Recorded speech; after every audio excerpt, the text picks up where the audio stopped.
So, here we are again, folks. Post-game podcast, myself and Patty, talking about last night's loss this time. It was our first loss post-game podcast, geez, maybe even this year, which speaks to how well they've been playing, I guess, in a way.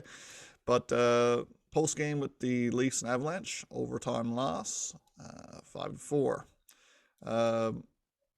In stark contrast to last game, I enjoyed last night's game. I didn't particularly enjoy the win over the Oilers, and I spoke about that a lot during the post-game pod. But this one, despite the loss, I enjoyed the game, and I think there's some good takeaways from it. But again, I'll give you a chance to make your quick hit, hot take on the game. Yeah, I didn't mind the Edmonton game. Win is a win. I didn't think Edmonton deserved it either. So one of those May games or whatever. Of course, I was disappointed with the loss, but you know what? I was pretty happy to hear of Keefe's comments after the game that he took nothing but positives from the game. Like you're not playing we give up a 4-1 lead to a Stanley Cup contender. Totally fine with it. Like it is what it is. They'll learn from it. They beat the same team 6-2. I know they didn't have Kemper in net then, but Kemper got blown out last night anyway. So really that wasn't a difference maker. But like Leafs are a really good team. 4 losses in 26 games or something. So yeah, I'm not worried at all. And I think all their players, I have one concern, but we'll get into that a little bit later. But I think your players showed up. Yeah, me too. It was good to see Richie get off to Schneid too. As much as I don't really like the guy and got all the makings of a bad contract, it's good to see him get on the board too. So now there's lots to talk about, and we're going to dive right into it. So again, big shout out to PHG Sports, our sponsors out of Ontario. PHG Sports, that's where the pros sign. Catch them at www.phgsports.com. All right, tater tatter, let's get at her.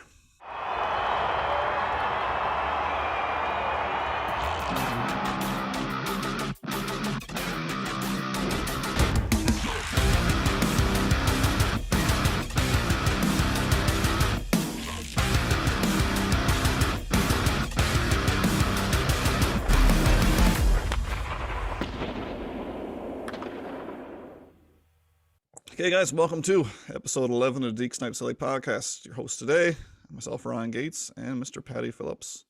So, Patty, yeah, interesting game. What do you think? Yeah, I'm disappointed. They had a 4-1 lead. I don't think it's the best game they've ever played. Colorado, I think, took a lot of the play. Like, Colorado were outplaying us quite severely, I thought, early on, and then bang, Kerfoot scores on their first shot, and then Matthews comes back with a couple. So I thought Matthews was insane all night. Campbell was great. I really didn't think that Nylander Tavares line played as well as they had. Disappointed in the Muzz Hall pairing again. But you know what? Kerfoot, I'm looking at his stats here now. Let me just look at his line here. He's got in 33 games played, 6 goals, 18 assists, plus 19, 4 penalty minutes, 51 shots on goal. That's a player that we would have traded for potentially a bag of pucks earlier in the year just to get rid of his salary. I know. And now he's the type of guy I don't foresee the Leafs won't trade him this year. He's too valuable right now up and down the lineup. You'd get significant return because he can do everything. And I was the guy that was harping on Kerfoot earlier in the year because my go-to line is if you can't score and if you're not contributing offensively, you better be out there doing something else. And I never thought he was, but now he's just he's playing on the top line last night and does not look out of place, nor should he with that speed. Yep. And what struck me, I mean, you pull up the box score from last night. You don't need to be a genius to pick out who one of their best players was, and that was Kerfoot. He had a goal and 2 assists, so it was a 3-point night for him, +1. Let me just have a quick peek. Only 2 shots on goal, but hits, blocks, takeaways, and he was at 50% at the faceoff dot. Which, I mean, he didn't take a lot of draws, but the ones he did, of course, he was reliable. Because, I mean, we all forget that while he plays a lot of the wing for us, he was brought in to be a potential third-line center option. but he just fits so well on the wing with our big centerman that's where he's kind of found his niche, we'll say. But I mean, the guy is just straight killing it right now. I mean, he logged 21 minutes last night. Yeah. I mean that's big boy numbers, right? That's the one thing. I mean, it's hard to turn your nose at 1 goal and 2 assists and say that that's clearly the most impressive stat from last night, that he got on the board 3 times. But I mean, when you look at a guy like Kerfoot and said, who put in 21 minutes, I just he does it all. I mean, he can take faceoffs, he can kill penalties, he can generate plays. He's going to the greasy areas. I'm with you. There's a reason why me and you are recording a podcast in our basement, not GMs at least, because I would have traded him. Yeah. And I'm not afraid to admit when I'm wrong. A lot of Leafs fans, we have that problem that our hot takes aren't always bang on, i.e. Don Cherry when he talked about the Leafs drafting William Nylander ahead of Nick Ritchie. What a mistake that was. But point being is you got to be able to look at the situation and say, boy, I was wrong here, and maybe there's a reason why Dubas is doing the job he's doing, and we have the team that we have. So, well, and you know what? How many Leaf fans, me included, were quite fine with losing Kerfoot to Seattle and keeping Jarrett McCann. Holy! What a mistake that would have been, and it would have been huge. Yeah, he's only 27. Low key. If this team ever does anything with the current structure that they have, the current players, that'll be one of those Dubas maneuvers that will go unnoticed, because hadn't he went out and traded those few, what I'll call minute assets, to trade for a player he knew Seattle craved more than the player he knew was better. That's full on boss mode, right? Yeah. To trade for a player that the team will take instead of the better player that you want to hang on to. That's gangster, right? So I didn't think it was that great of a move. I'm like, you just gave up assets for a kind of a toss up, right? But no, not even close. So it's still interesting to see what happens in the offseason, because I think he still does carry at $3.5 million for another year after this year. Yeah. It depends on Nick Robertson. Like, there's lots of Nick Robertson chatter these days with potential defensemen that are available. We'll get the trade talk after, but I always thought Kerfoot's spot, he was taking it up for eventually Robertson to come in and take that spot. I like right now, Kerfoot's too good to be on the third line. Well, he's making second line money and deserves a spot on the second line if they're going to keep him, right? Yeah. Can they afford to keep him? I mean, all the chatter at the end of last season, well, what are we going to do with Hyman? If you got to make the decision over Freddie or Zach, who are you going to keep? And we're like, well, maybe Zach, and then somebody, maybe Freddie. It turns out we couldn't keep either. Same problem this time around, except this time we got to keep a goalie. Right. They got to figure out a way to sign Jack Campbell and not break the budget. But I mean, with the way the man is playing, I think that's where we'll slide right into the Jack conversation. With the way that man's playing, how do you sign him for less than $5 million? Oh, you're not. That's impossible. Right? Unless he takes the one thing I keep on banking on. He's such an incredibly nice guy that if there's anyone, this is not going to happen. I know where I'm going with this. I know where you're going with this too. And I'm the same way. I'm like, oh Jesus, if he would just be like stupid nice. Yeah, stupid nice and take the discount. Because if there's ever going to be a guy to do it, it's going to be him. Yeah. I don't see it happening, nor should he. He's like battles, and like this is like with the rest of the guys, Matthews, Marner, Nylander, they were eventually going to make their money. With Campbell, he's 10 years in the league. Oh no, this is the opportunity to make it. Go get your money now. He got to go after the money, and it's up to Dubas to move out one of those players to make room for the goalie that you need to proceed. Yeah. So unfortunately, it's going to be like a Kerfoot, or I could see like if they do make a trade for a Chychrun or Klingberg or something like that, like you got to send money back, and like it's going to be a Kerfoot or an Engvall. Hopefully, it's an Engvall. I think it would have to be both. If you're making a trade and taking on a player that makes any more than either of those players, then you got to trade at least 2 roster players. At least. Well, Hall would be one of them. Yeah, that would be. Or it could be a Dermott or something. But like back to Campbell, like you got to sign the man. It's not like we've got depth. We got nothing. The other scenario I can see happening, and it's not going to happen this year, would have to happen in the offseason. Maybe there'll be a market for Mrazek. There's a lot of teams struggling in net. Unfortunately, we don't have a big enough sample size right now for Joe Wall but maybe he goes out and knowing that Campbell can take on a full season, maybe he goes out and gets a $1.5, $2 million goal instead of a 3.5 or 4. The thing is, and that's what struck me funny about the Mrazek signing, was that I was expecting the Leafs to go out and sign a goaltender who was going to make significantly less. Like, because we're a cap team, I wasn't expecting Peter Mrazek to be making millions. I was expecting them to sign a goalie who would be making league million or a million. You know what I mean? But I guess they really wanted to have that security blanket, and they could afford to this year. I was just surprised it was a multiple year deal. So in saying that, can they move the contract? Oh, 100%. This is not Nick Ritchie, right? Edmonton would take it today. Yeah, like it's not a big deal. So while I did scratch my head about it, I come to the quick realization that that's a movable contract any day of the week. Yeah.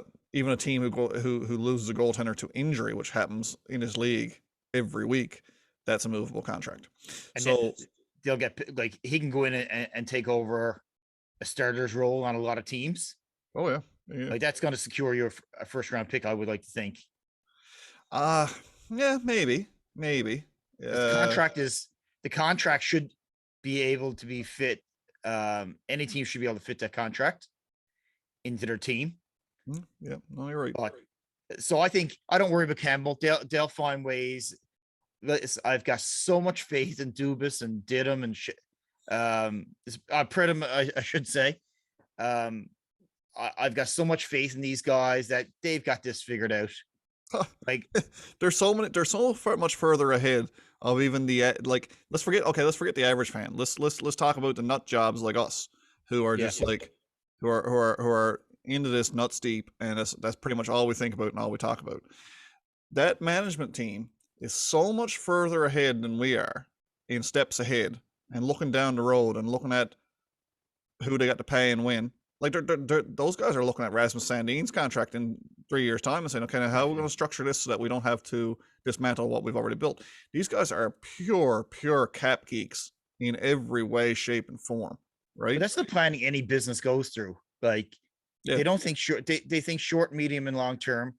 They know the one thing that's uncertain, and it changes so much, is the market for a particular player. Like, that's out of their control, and you really don't know where it's going to go. I think there's a big market out there for goalies right now. So great if you want to trade Mrazek, not so great if you got to sign Campbell.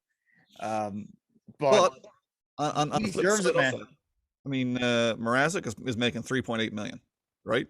That's a lot of money. He hasn't played. What has he played? Like 3 or 4 games? Like, he's making almost $4 million, and for 2 years after this one, Campbell's making 1.65. So you've got $5.45 million, almost $5.5 million tied up in 2 goaltenders, right? So if all that money had to go to Campbell, if you can shake that contract, which at the very least you can give that contract away if you had to, but if you got to pay Campbell 5.5, which I think at his age I think is the right number. I mean, the man's 30 years old. Hadn't he been stringing together the season, he'd say he was just, having average numbers where he wasn't first in everything. You'd be looking at paying him probably next year Peter Mrazek money, 3.8. But I mean, the man is clearly making himself richer every single time he steps on the ice. So the big question is term. How long do you want to lock yourself into that particular goalie? Does he have the longevity? Does he have the health? Does he have all that good stuff? So for me, I'd be looking at Campbell on a probably a 4-year deal is what I would think. And then you buys you 4 years to look for another Jack Campbell trade, where you bring in a guy who's got all the potential but never really had the opportunity. That's me. But again, I got all the faith in the world that the people who are way ahead of me got this in hand. And I wouldn't be concerned. Jack Campbell will be a Leaf next year unless Dubas really pulls a Dougie Gilmore trade out of his hat, which I don't suspect. He's very calculated. Then Jack Campbell's going to be the goalie for the future for the Leafs for at least 3 years after this one, at least. Yeah, I agree. Yeah, he's got to make it happen. I'm not worried. Like, I'm here at Cap Friendly here now. Yeah. Like, they don't have bad contracts. They've got folks coming up next year. They can find the money. Kessel's money's coming off. I know they got to find that money for Raleigh as well, that increase. Yeah, that's Kessel's money, basically. That's a wash, more Yeah. or less. You know, it's a little bit. But again, when your worst contracts are Nick Ritchie and Pierre Engvall, you don't have bad contracts, right? No, you don't. Right? I People mean, said Tavares' contract is bad. No, it's not bad yet, and it may never be. He's in year 4 of this. Is this year 4? Yes, how can someone look at Tavares' contract and say that's a bad contract? The but man is arguably, well, he's your captain for one. You brought in yeah, a captain from a free agent, and he's right there with team scoring lead every year, playing on the second line, yeah. right? Anyway, I don't want to get People into any of equate that it to 'cause- that they haven't won a playoff series, that it wasn't a good contract. But like, if that's the case, there'd be a lot of bad contracts in the NHL. yeah. Like, the Leafs had zero choice. Oh yeah, of course they had choice when that opportunity came up to sign John Tavares. You had to go with it. You had to do it. And And um, not to mention the fact that, I mean, everyone talks about, yes, he could have signed for more in San Jose, blah blah blah, which is all true. That is documented true.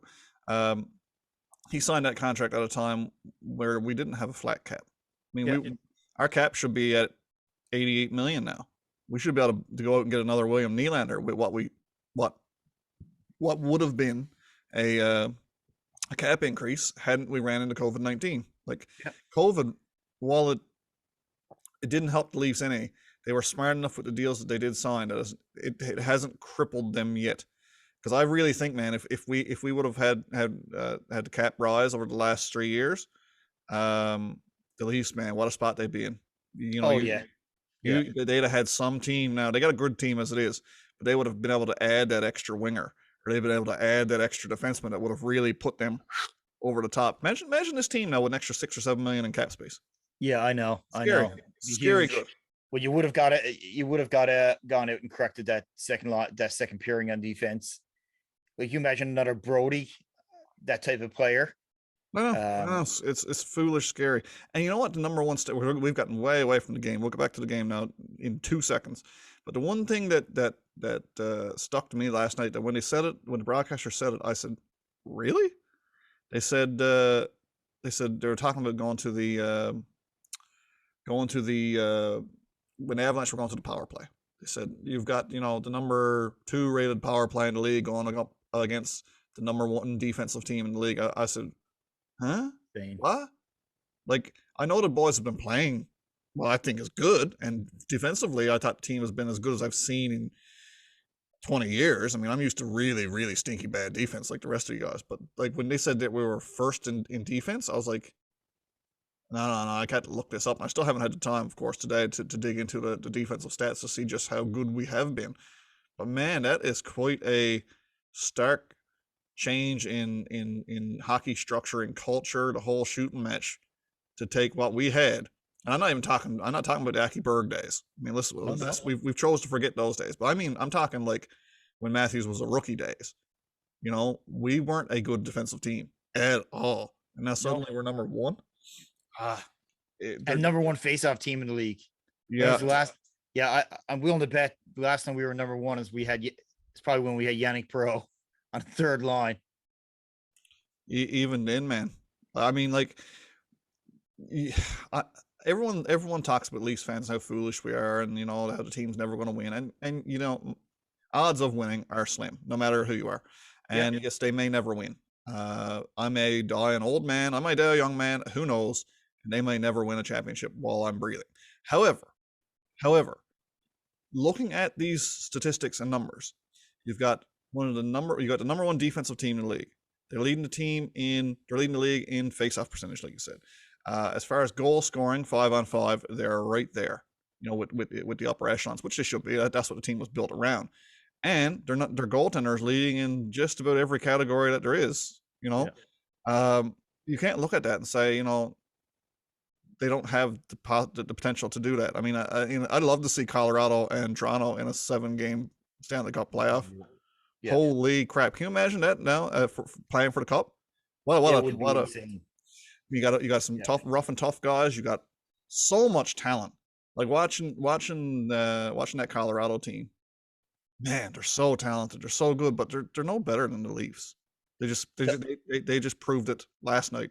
We did it the other day. Like it's easy to forget too. We were missing our top line winger.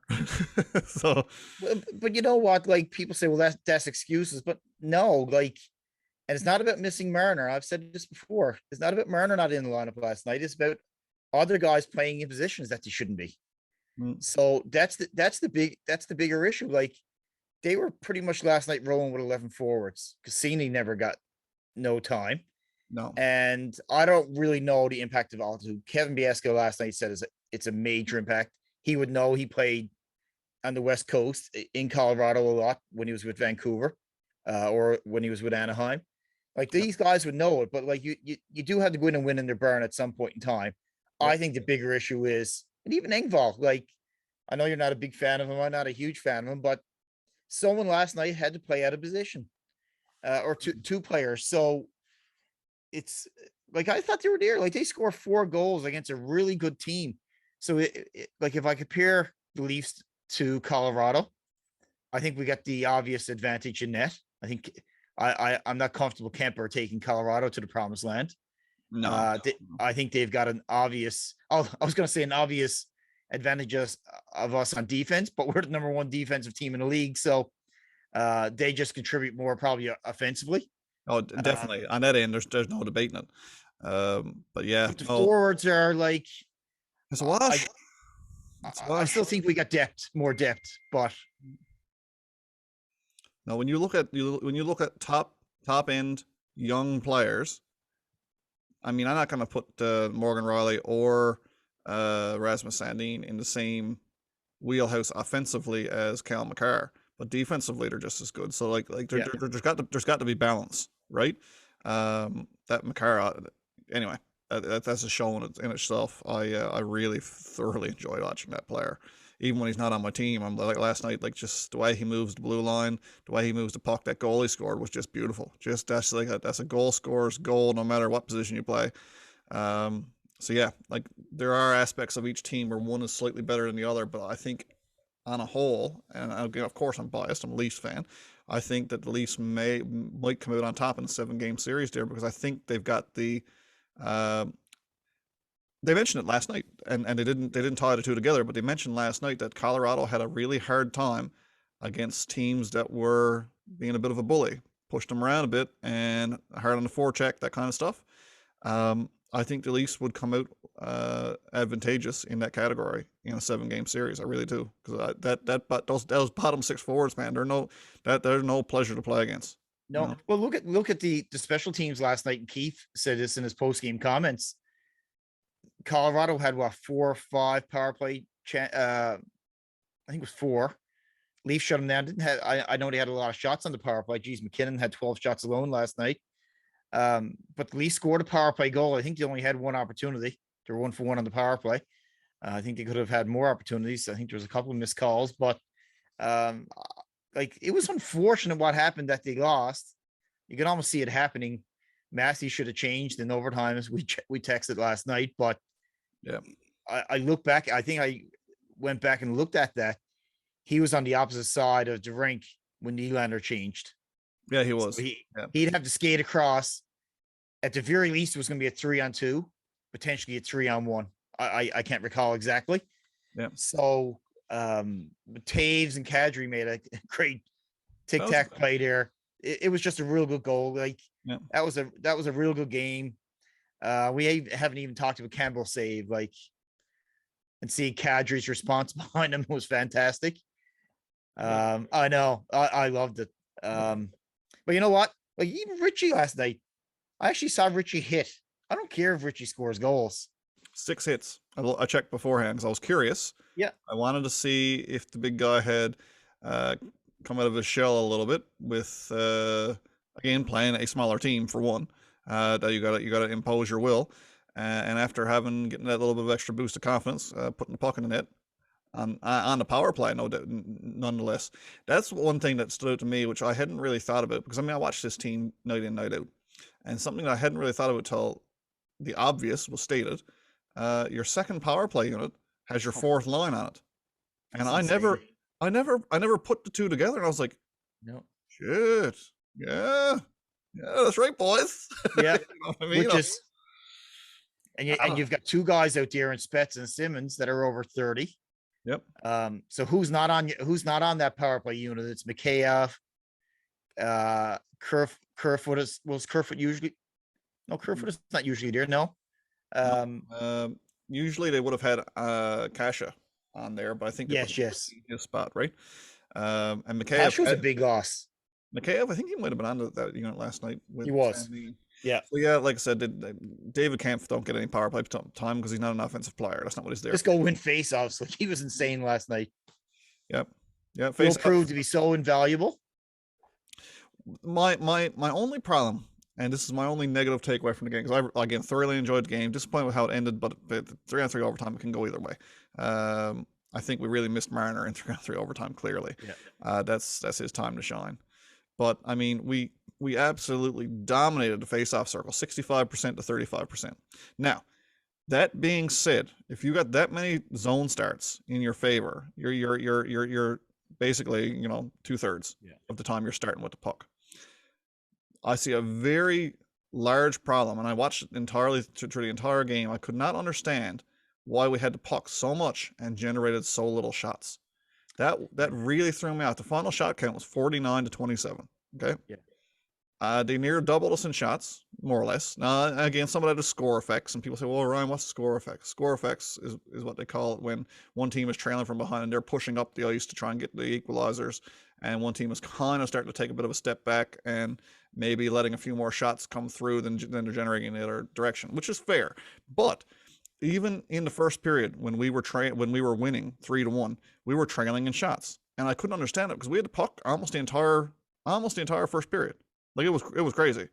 I haven't looked up the advanced stats, which is something I'll do this afternoon because advanced stats I find them curious. They don't always mean a lot, but Corsi and whatnot, puck possession, I do enjoy looking at that and then thinking about it critically based on what the old eye test said. Well, the advanced stats, I've always thought, don't give you answers, but it allows you to ask more questions. Exactly. Well put. Yeah. Yeah. It's like puck possession. I think it's huge. I don't understand none of the Corsi stuff, nor have I even tried to. But puck possession it's pretty simple. The more times you have the puck, or the more often you have the puck, the greater chance that you're going to score, and the greater chance the other team is not going to score. So, and the Leafs, I thought, had more puck possession last night than Colorado. It was close. I saw the clock during the third, and it was quite close, but the Leafs were leading with puck possession. In the third, I wish that the broadcast teams would put that up earlier, so you can see how the game is trending. Because I guarantee you that was not a linear curve for puck possession last night. It started heavily in one direction and finished heavily in the other. So again, which brings me back to the whole Mile High City thing. Do I put much weight into it? Yeah, I do. I when people come into Colorado to play, you could see that Leafs team looked like they were playing the second half of a back-to-back in the third period. On the bench, the boys were panting. They were working and they looked sluggish. The Colorado team did not. That's a huge, monumentally huge advantage for the Avalanche, I think, for those guys who are accustomed to playing at that height. So, Did you hear what Biesca said? No, I didn't. So he mentioned, I think it was Biesca made the comment, or someone made the comment on the telecast that I think someone had asked the question of something in regards to like, okay, well, they'll have to go play there in the playoffs if they go far enough. But in the playoffs, you're there a day ahead of time, which is a big difference versus coming on game day. Or well pointed out. So that's something different. I hate to make excuses, but it was quite clear on the broadcast last night with Biesca that it do make a difference. Oh, it's a factor. Is it a deciding factor? No. It's just like everything, like the whole idea of the Swiss cheese model, where in order to get a win, everything needs to line up perfectly so that it all comes together. Just like a loss, there's a Swiss cheese model where if all those holes line up perfectly, then you may end up with a loss. I.e., you're tired on the second half of a back-to-back, or you're playing at a different altitude than you're used to, which decreases the whole lung or oxygen capacity, all that good stuff that they talk about. When all those things line up and you have an off night and you get a couple lucky bounces, like I said, the whole Swiss cheese model leads to a loss. So yeah, I'm not going to sit here and make an excuse for my team as a homer and say, well, that's probably with us because it was we were playing at a higher altitude. That's even a silly thing to say. But like I said, there are contributing factors, right? There was a lot of things last night that played into that's just like when we play at home. Like the last game we played at home, the puck was bouncing around like a tennis ball, right? That's one thing I noticed in the Oilers game. Now, does that affect one team more than the other? No, not really. But certain players are more, depending on their skill set in their hands, are more adept to play on shitty ice than other players. But yeah, at the ACC, the thing bounces like a tennis ball a lot of nights, and it turns my stomach that they can't get a decent ice surface. Whereas last night I'm watching the game, and the thing is stuck. You know, it's on flat the entire time. It's a different game for the guys. So my biggest thing, and I mentioned earlier, is the Holland wasn't pair. That will be fixed. Yep. I think they'll go out and get a and I'm picking on those guys, but I don't think I'm so disappointed in that pairing because they were arguably our best pairing for the last 2 years. Mm-hmm. They'll have to go out and fix that. Yeah, we're the number one defensive team in the NHL, but Campbell's a part of that, and so are the forwards. Like you're not the number one defensive team, or you're the worst defensive team just because you're just because of your defenseman. The other players on the ice take a role in that, but like what was Klemberg is available now. Apparently, he's available. Yep. Like there's too much after happening there. Chychrun is there. Ben Sherrod is going to be available, which will probably cost you less, and it's probably a little bit more of what they need. But I'm okay with some of the packages that they've been throwing around for a Klingberg or a Chychrun. Okay, let's talk about it. What are you hearing? What are you reading? Well, Robertson has got to be one of them. That's the obvious. Well, last night they were talking about Klingberg is going to be a three-piece package. So it would probably cost you a Robertson, a first rounder, a Robertson or Amarov, a first rounder. I hope Nemely, or I don't know if I pronounced it right, to finish defenseman. I hope he's not part of it. But a Robertson, a first rounder, and a young roster player. And you know what? Like the Leafs have a lot of young roster players. So Kerfoot is considered to be a young roster player. Engvall is considered to be a young roster player.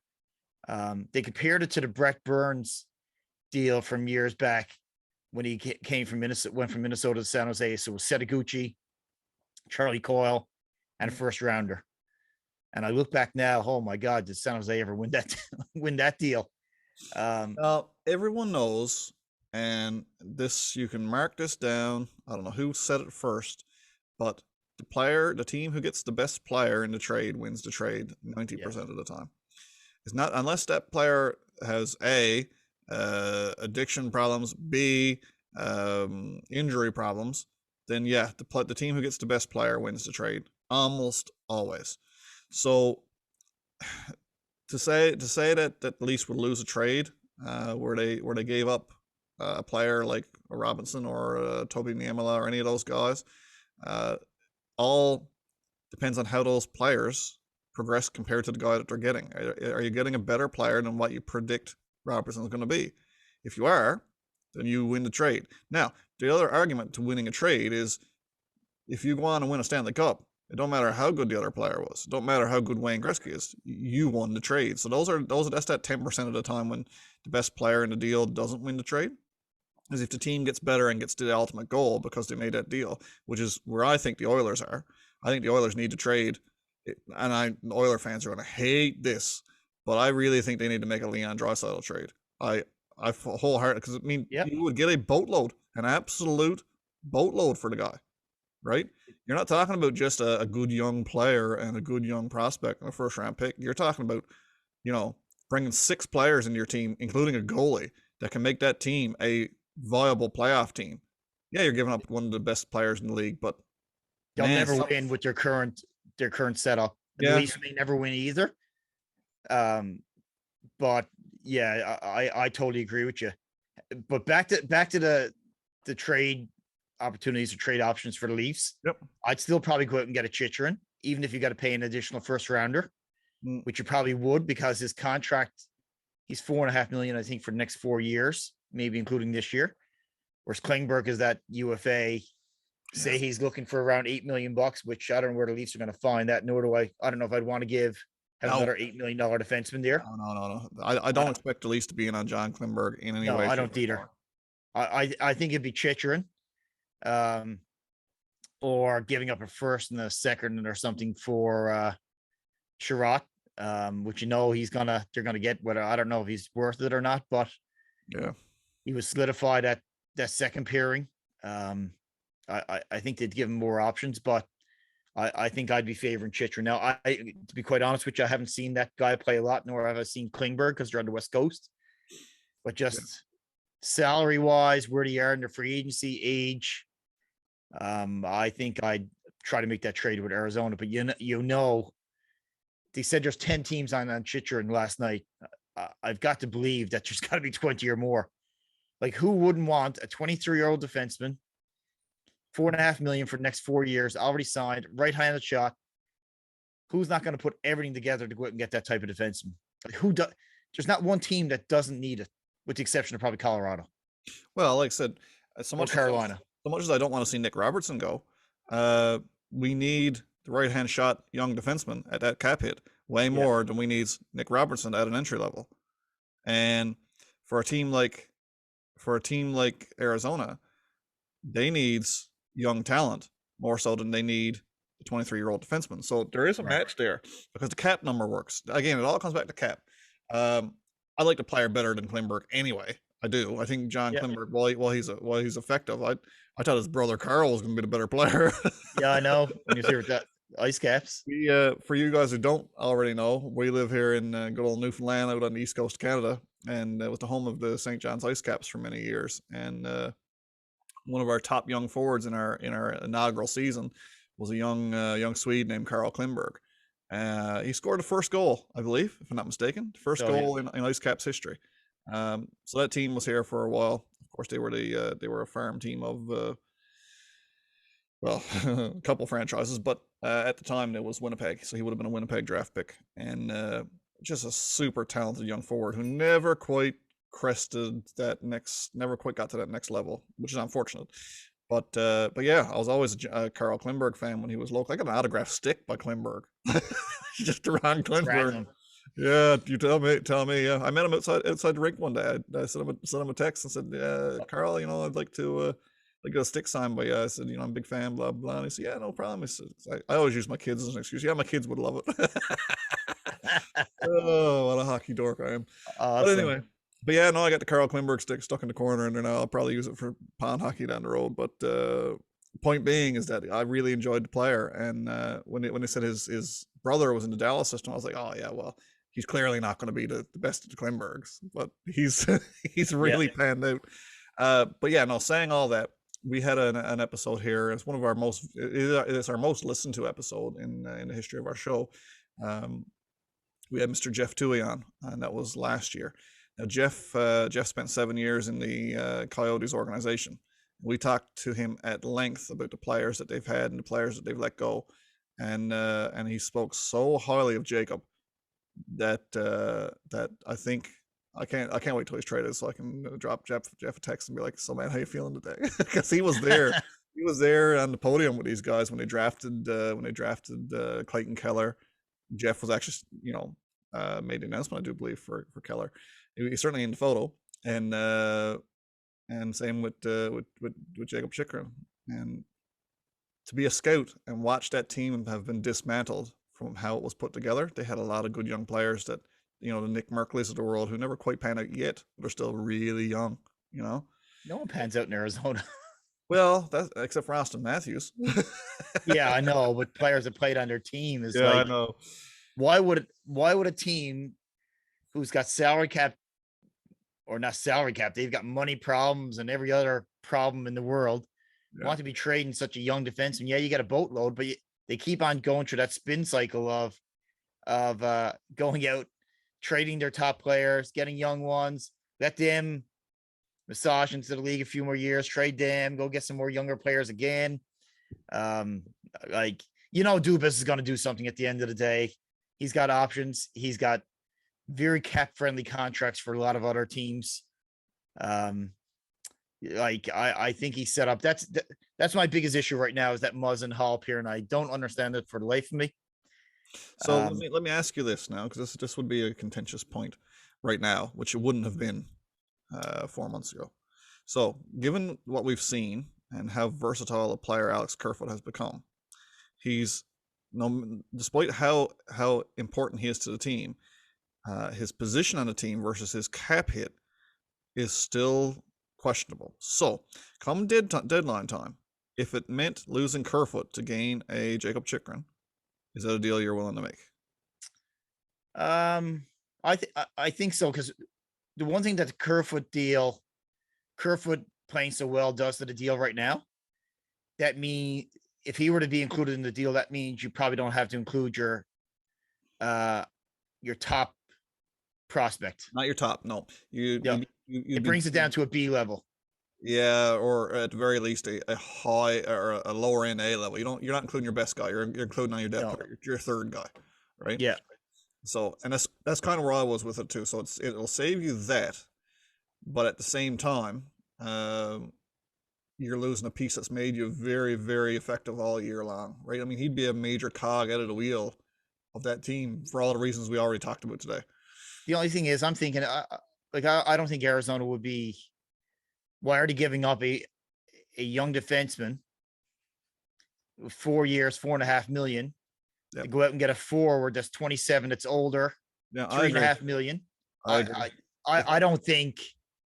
If I'm Arizona, I want a first round pick and you're a grade A prospect, and then throw in whatever other junk you need to move for make the money work, right? Right. Like I can see the Leafs getting rid of maybe if Richie's included in a deal like that, just get rid of salary. Yeah. Like, think about it. We're dealing with Arizona here, not dealing with a team that always makes smart hockey moves. They make smart, or what they deem to be smart business moves. So I don't see him being interested in the Kerfoot, not because he's not worth it, of course, but I don't know if they're any further ahead. Oh, they're not. Such. They're not. And like I said, strictly hypothetical, but if that math had to be what worked out, I'd still be okay with Kerfoot going. And that's a mouthful for me, because lately I've been a huge, huge, huge fan. But again, I know. Yeah. There's the fan side of it, and then there's the business side of it. And you've got to have good people at the top in charge of both. And like you just mentioned, Arizona is not noted for making some of the best hockey moves, right? That whole Taylor Hall fiasco. I mean, they lost major assets there for 1 year. Yeah. And guys who could have really did well. I mean, it's anyway, it is what it is. But at least will do something. Yeah. I don't know, and you'll start to see more defensemen crop up now as to who's going to be who's on the trade block. But that Leafs don't need to fill a void in net like they did last year when they had to go out and get Riddick. No. They don't really have to fill a depth issue, because they were very fortunate that 3 of the 4 signings in the offseason, Bunting, Kasha, and Camp, has worked out. Richie, not so much. Never know, he could, but I still don't see Richie. The one thing I actually got to go back to Richie for a second, and Keefe, and I know he's got to be nice and everything in the media.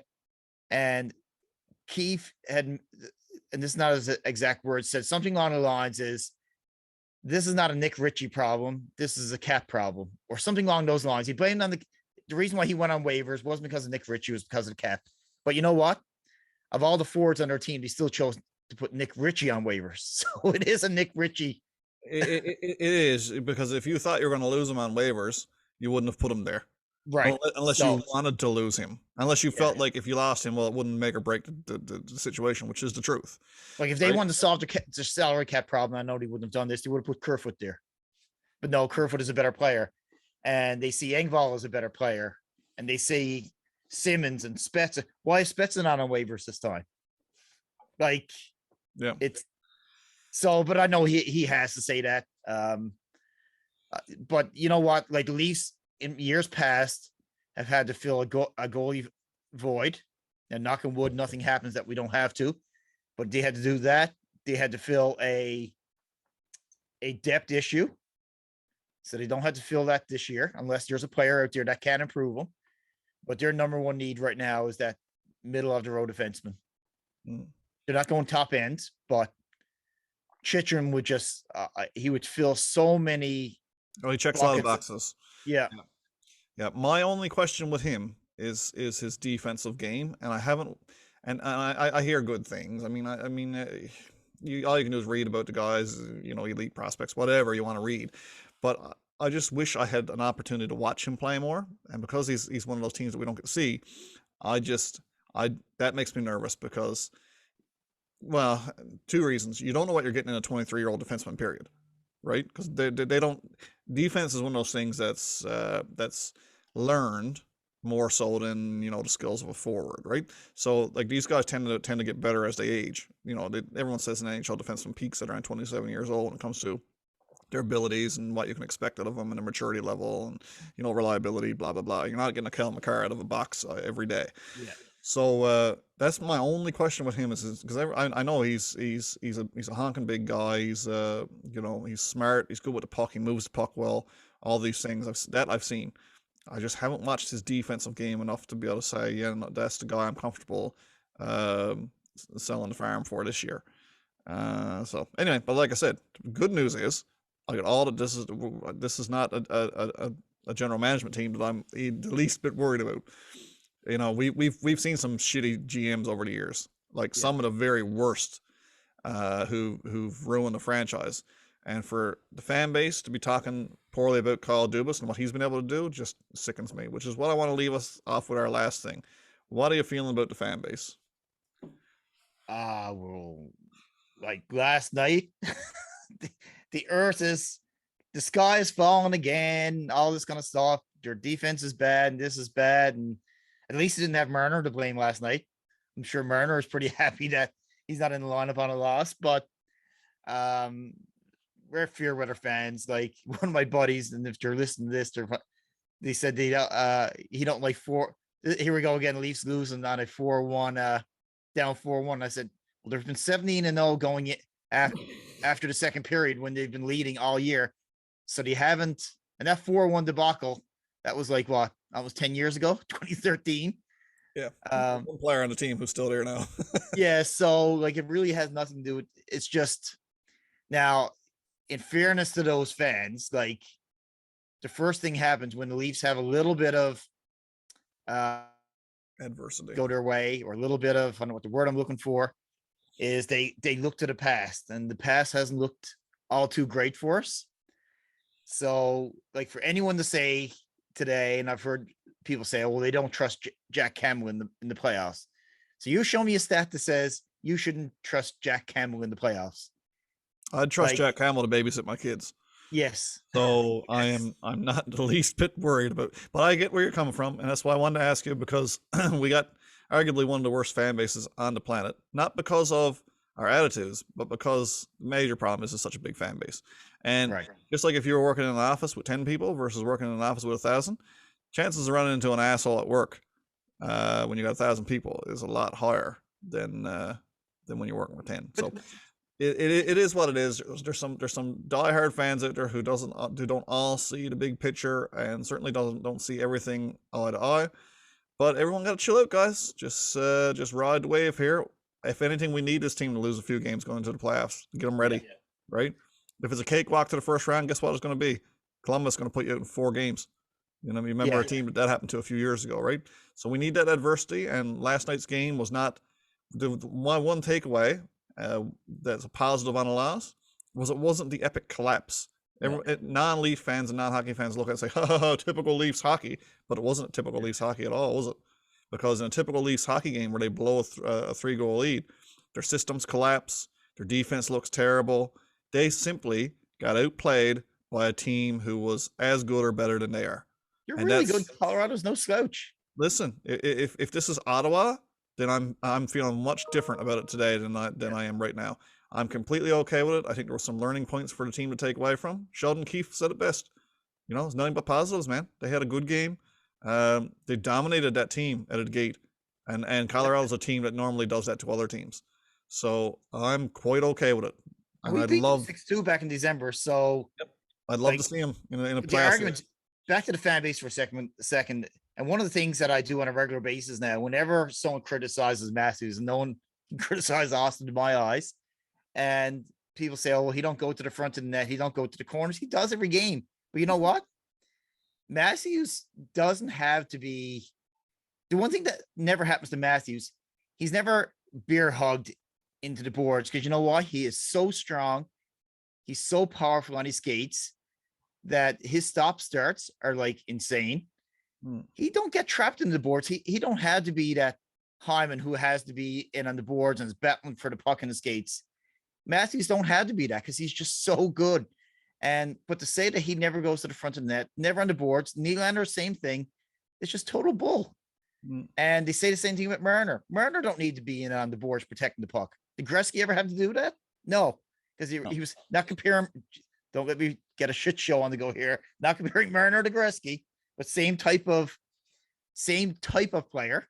Where they're quick, small, but like that whole thing is getting old. So when folks ask me that, and I asked them, "Did you watch the game last night?" No, I couldn't watch that game last night. Well, I said you're gonna have to start watching if you're gonna start complaining about these guys because they're superstars. They're real good. And yeah, if we take the history of the Leafs out of it for a moment, we've got just as good a chance this year to win the cup with all the stats that you threw out earlier. Yep. It's all going in the right direction, and that's all you can ask for. That's all you can hope for. We may have another collapse. Who knows? Don't know. We had a fun segment we used to do in season 1, which we're going to pick back up in season 2. It's called Yes by No by, and we're going to end off this episode with a quick one-off Yes by No by for Patty. Yes by No by, you got to answer without really even thinking about it.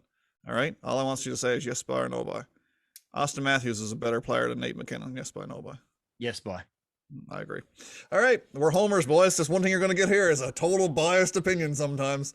All right, if you've liked this episode, guys, as I have, it's actually went longer than I thought because this is some great talking points out of a game which generated a lot of opportunity to dissect our team. It was a real measuring stick for the Leafs heading into the second half of the season.